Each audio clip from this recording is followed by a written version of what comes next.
Tell me, what looks better to you? It's not even close, right? Having a big freezer with lots of space to make big ice blocks is great. But today, I'll show you how you can make clear ice cubes at home, even if you have limited freezer space. You can turn any plastic container into your own homemade cooler, so you can size it up with your freezer. Big cubes, spears, smaller cubes. You'll be able to make them all, so your next cocktail looks as good as it tastes. If you're ready, it's finally time to make some clear ice.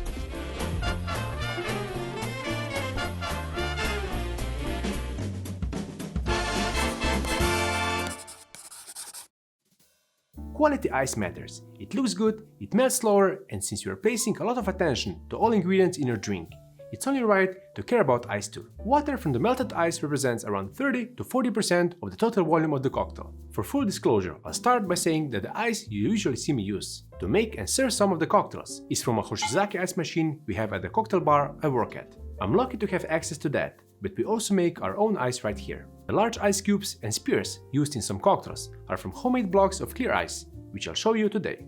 And equally as important, how do you make clear ice if you don't have a huge freezer? That of course depends on how big your freezer is, but you'll need a container for water, with insulation on all sides, except the top. That's because we'll achieve clear ice thanks to the concept of directional freezing. When you place a regular ice tray in the freezer, the water freezes from all sides, forcing the gases, minerals and other impurities in the water to the center. Once that freezes too, all of that is forced into the ice cubes. That, together with the pressure, is the reason it becomes cloudy and white. But if you take a cooler, fill it with water and place it in the freezer, the insulation from all sides will make the water freeze just from the top, pushing everything else to the bottom. The key is then to take out your container at the right time, just before it freezes all the way through, so you end up with a clear block of ice at the top and a pocket of air and water at the bottom. You'll see that later. That usually takes between 24 to 48 hours depending on the size of your cooler. And here's what happens if you forget you are making clear ice. It will expand a lot, sometimes even breaking the container you were using. Anyway, it's not hard to realize this thing doesn't fit in most freezers. You can get this 5-liter cooler from Amazon for around $25, but even this can be too big for some freezers. So since a cooler is basically a plastic box with some styrofoam in the walls, it can be cheap and simple to make one for a container that fits your freezer. I'll show you how. You'll be cutting styrofoam, so get a working surface that you're not worried about scratching. You'll also need some styrofoam, something to wrap around the plastic container, duct tape, and an OFA knife, or something similar to cut the styrofoam. And of course, a plastic container that will fit your freezer nicely. You can expect the clear ice to be about 3/4 of the height of the container, so that will determine what you'll be able to use it for. You want to be able to get the plastic container in and out of the cooler, so I find it's best to wrap it with a thin foam first. Something like an old yoga mat works great. This of course also works as an additional insulation, but this is optional. Cut it based on the size of the container, including the bottom, and tape it together. Then we'll cut sections of styrofoam, one for each of the sides and the bottom. This is 2 cm or around 3/4 inch thick. Then use duct tape to stick them together around the container. And once you have everything lined up, use the duct tape to wrap up all of the styrofoam. Take your time and try to be precise, so you'll enjoy using this to make clear ice as often as needed. Once you have all styrofoam taped off, your cooler is done.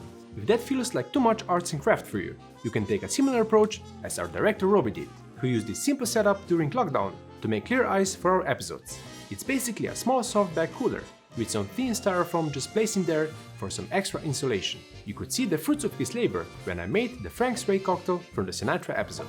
You can of course make this taller or wider, whatever fits in your freezer. Taller blocks of ice are great for large ice cubes and spheres, while shorter ones gives you the option of smaller cubes and spears. Time to fill this up and place them in the freezer. I'll also freeze a big block of ice to show you how to cut that, but the main focus today are the homemade coolers. If you have extra time, you can pour in hot water, since that has less oxygen, supposedly making it less likely for small air bubbles to stay in the ice. But I wouldn't suggest placing hot water in the freezer.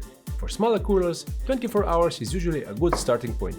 Taller ones can take up to 36, and the big coolers can take over 48 hours. When it's finally time to take your clear ice block out of the freezer, the first thing you'll do is leave it to sit for about 15 minutes. Since it's brittle when super cold, pour a drink over it now and it will crack straight away, ruining the clear appearance. it has also expanded, so it will be easier to get it out when it starts to melt slightly. In the meantime, you can get your tools for cutting and carving the ice. I'd suggest doing the next step in a kitchen, possibly over a sink. That's because when starting to break away the bottom part, water will go everywhere.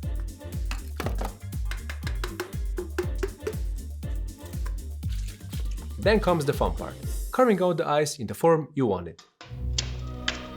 While there are special ice cutting and carving tools out there, I just went to my local hardware store to pick up a big saw and a sharp chisel. A serrated knife works fine for smaller blocks too. Use big, long movements with a saw or knife, then tap it gently with a hammer or a mallet to break it apart.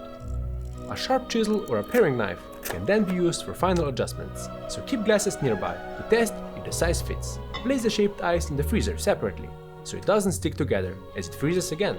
After about 15 minutes, you can place it together in a sealed bag in the freezer, until you need it. And that's it. After all of that, I think we all deserve an old-fashioned. I made this one with Rye Whiskey and Liber & Co.'s caramelized fig syrup. This has subtle spice and a deep, concentrated fig flavor, pairing perfectly with whiskey or rum. As for the appearance of this drink, once you start making and using clear ice, it just transforms the way you look at cocktails, and you'll never go back. But I'd love to hear what's your approach to making ice. Do you make your own clear ice? Let me know in the comments. I hope you enjoyed this episode and thank you for patiently waiting for us to make it. Cheers, fans of cocktails!